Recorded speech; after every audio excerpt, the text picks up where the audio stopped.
हरे भरे घाटी के हृदय में, जो नरम लुढ़कती पहाड़ियों से घिरा हुआ था, एक गांव था जिसका नाम सोनार गांव था। यह उस तरह की जगह नहीं थी जो आपको पर्यटक मानचित्र पर मिलती, लेकिन जो लोग वहां रहते थे उनके लिए यह था किसी भी महल से ज्यादा सुंदर। सोनार गांव हर सुबह पक्षियों के गीत और आम के पेड़ों पर ओस की महक के साथ जागता था। घर साधारण थे, मिट्टी की दीवारें और छप्पर की छतें, लेकिन हमेशा साफ सुथरे। साथ ही फूल दरवाजे पर खिल रहे थे। बच्चे नंगे पैर खेतों में दौड़ते थे, उनकी हंसी हवा में धान के खेतों की सरसराहट के साथ मिल रही थी। हालांकि सोनार गांव को वास्तव में विशेष बनाने वाली बात यह थी कि यह लोगों के वहां हारून था, गांव का लोहार, जिसके हाथ छाल की तरह खुरदरे थे, लेकिन जिसका दिल मक्खन से भी नरम था। उसने कभी भी एक सिक्का भी अपनी हकदारी से ज्यादा नहीं लिया और हर साल वह मरम्मत करता था। स्कूल का गेट मुफ्त में।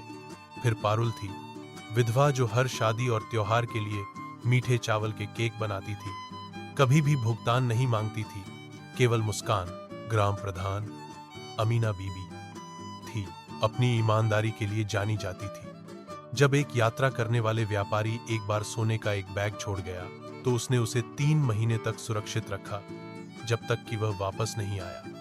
उसकी ईमानदारी की इतनी प्रशंसा की गई कि बाहरी लोग भी सलाह के लिए उसके पास आते थे।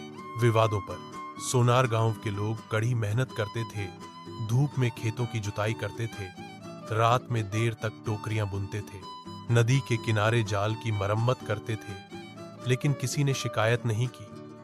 उनकी खुशी समृद्धि से नहीं आती थी, लेकिन एक दूसरे से, साझा भोजन से, लालटेन की रोशनी में कहानियों से और हर तूफान में मदद के हाथों से।